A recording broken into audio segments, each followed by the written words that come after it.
ناظرین absolutely not یا پھر بھارتی سازش؟ کیا پاکستان میں نیوزی لینڈ کی کرکٹ ٹیم کی واپسی کو لے کر کوئی کنفیوژن پائی جا رہی ہے؟ کیونکہ کل تک ہمارے وزیر اطلاعات فواد چودھری انگلش ٹیم کے پاکستان نہ آنے اور نیوزی لینڈ کی ٹیم کے واپس جانے کو ایبسلیوٹلی ناٹ کی وجہ بتا رہے تھے، لیکن آج کی پریس کانفرنس میں کرکٹ ٹیمز کے اس رویے کے پیچھے بھارتی کارستانی کی کہانیاں سنائی جا رہی ہیں، یہ اندیا دیا جا رہا ہے ہمیں۔ کل انہوں نے کیا کہا تھا ذرا دیکھیے۔ خالی پی ٹی وی کا تقریباً 20-25 کروڑ روپے کا جو ہے وہ نقصان ہو گیا ہے اس سارے معاملے میں، لیکن بہت ہی انفارچونیٹ ہے۔ بٹ قوموں کو اس طرح کی قیمت، یہ تو بڑی چھوٹی قیمت ہے۔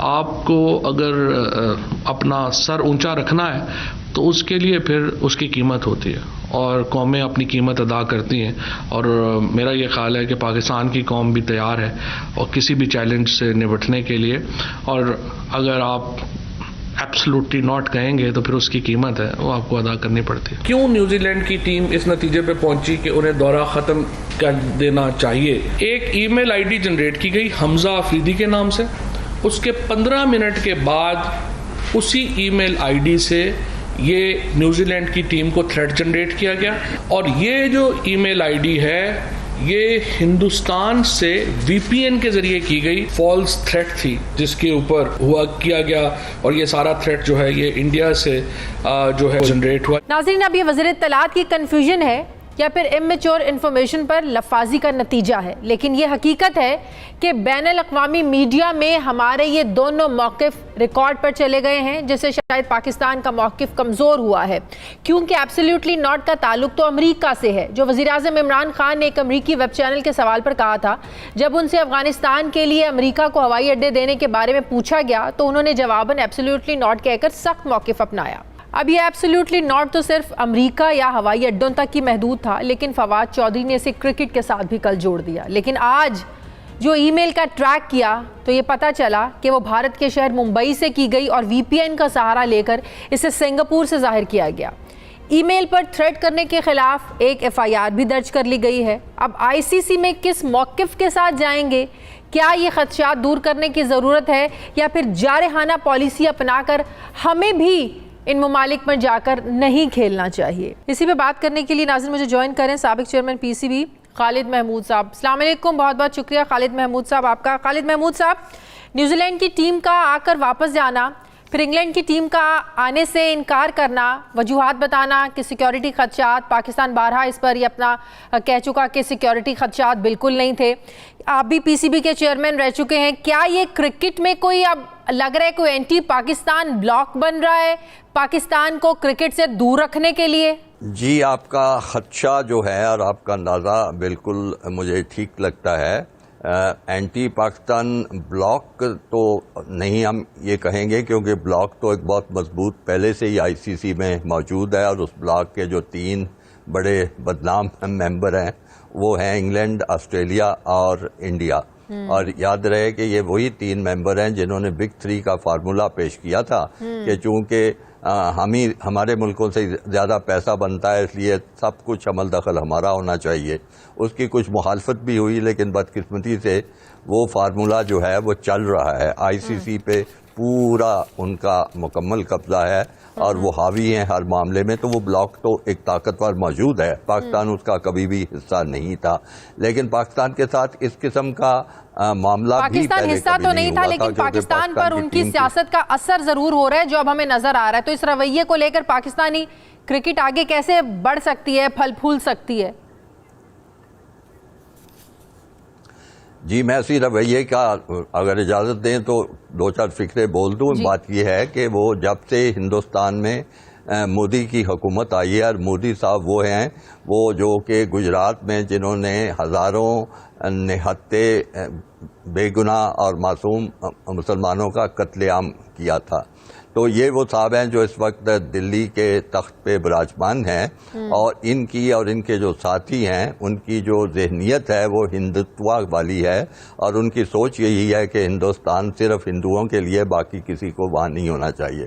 اسی پس منظر میں وہ پاکستان کے وجود کو برداشت کرنے کو تیار نہیں ہیں۔ سیاسی سطح پر جو کچھ وہ کر رہے ہیں وہ تو چونکہ آپ کے اسپورٹس کے پروگرام میں اس کا ذکر کرنا ضروری نہیں ہے، لیکن میں اسپورٹس کے حوالے سے یہ یہ بتانا چاہتا ہوں کہ وہ جب سے یہ حکومت آئی ہے ہر طریقے سے پاکستان کو تنہا کرنا چاہ رہی ہے سمیت سپورٹس کے پروگراموں کے.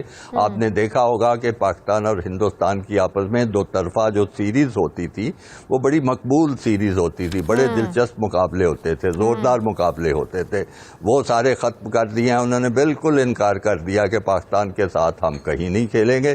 البتہ وہ جو آئی سی سی کے پروگرام ہوتے ہیں اس میں تو ایک مجبوری ہوتی ہے, اس لیے وہ کھیلنا ہوتا ہے. اگر وہ ان کے اختیار میں ہو تو اس سے بھی وہ بالکل پرہیز کریں. اس کے ساتھ ساتھ آپ دیکھیں کہ ان کا ایک آئی پی ایل کا جو پروگرام ہے اس میں وہ جو پاکستان کے کھلاڑی ہیں وہ ایک کسی کھلاڑی کو لینے کو تیار نہیں. مزید تیسری بات میں آپ کو یہ بتاؤں کہ جو غیر ملکی کھلاڑی بڑے بڑے اچھے کھلاڑی ہیں, اگر وہ بھی غلطی سے بھی پاکستان کے حق میں کوئی بات کر دیں تو ان کو بھی سائیڈ لائن کر دیا جاتا ہے, جس کی تازہ ترین مثال یہ ہے کرس گیل ویسٹ انڈیز کے. انہوں نے کہا کہ میں پاکستان جا رہا ہوں, دیکھیں کون میرے ساتھ چلتا ہے, اس کو بھی انہوں نے سائیڈ لائن کر دیا. اب اس ماحول میں آپ کا سوال یہ ہے کہ پاکستان کیا کرے اور کیسے کرکٹ کو وہ آگے لے کے چلے. تو بات یہ ہے کہ سب سے پہلی بات یہ ہے کہ پاکستان نے حوصلہ نہیں ہارنا, ہمارے عوام نے, ہماری قوم نے حوصلہ نہیں ہارنا. ایک گھٹیا دشمن کی یہ ساری کارروائی ہے, وہ حق پر نہیں ہے, وہ بالکل ناجائز قسم کی چیزیں کر رہے ہیں, لیکن ہمیں محنت بہت کرنی پڑے گی. موجودہ نئے chairman P C B Ramiz Raja Sahab جو جارحانہ ایک رویہ اپنائے ہوئے ہیں, کل میں ان کو ایک پروگرام میں سن رہی تھی, وہ کہہ رہے تھے اس سے پہلے جو چیئرمین رہ چکے ہیں پاکستان کرکٹ بورڈ کے, وہ ڈپلومیٹکلی بات کرتے تھے, ڈپلومیسی سے بات کرتے تھے. پہلی بار ایسا ہوگا کہ اب جو ہمارے ساتھ ہوا ہے, مجھے یہ امید نہیں تھی کہ ایک دم آتے ہی جو ہے نا وہ باؤنسرز لگنا شروع ہو جائیں گے. تو وہ کہہ رہے ہیں کہ اب ان کو بھرپور طریقے سے جواب دینے کی ضرورت ہے, کرکٹ کی زبان میں ہی ان کو ہمیں جو ہے نا وہ جواب دینا ہے. جارحانہ رویہ جو ہم اپنائے ہوئے ہیں, آپ کو لگتا ہے بالکل ایسے ہی ان کو جواب دینا چاہیے؟ پہلے تو میں ان کی بات چونکہ آپ نے کوٹ کر دیا اس پہ میں تبصرہ کرنا چاہوں گا. انتہائی نامناسب بات انہوں نے کی ہے, کیونکہ جب وہ کہہ رہے ہیں کہ میں تو کرکٹر ہوں تو میں کرکٹ کی طرح کی بات کروں گا, اور پہلے نان کرکٹر تھے, ان کو کہتے ہوئے کچھ سوچنا چاہیے تھا کہ اتنی عظیم شخصیات پہ انہوں نے لپیٹ لیا اپنے فکرے کی تحت میں لے آئے ہیں. مثلا میں 3-4 ہی نام لوں گا اور بھی بڑے بڑے نام ہیں. ایئر مارشل نور خان کرکٹ بورڈ کے سربراہ رہے ہیں, اور وہ اتنے دبانگ قسم کے چیئرمین تھے کہ وہ لگی لپٹی نہیں رکھتے تھے, وہ بڑی سیدھی اور بڑی کھری بات کرتے تھے.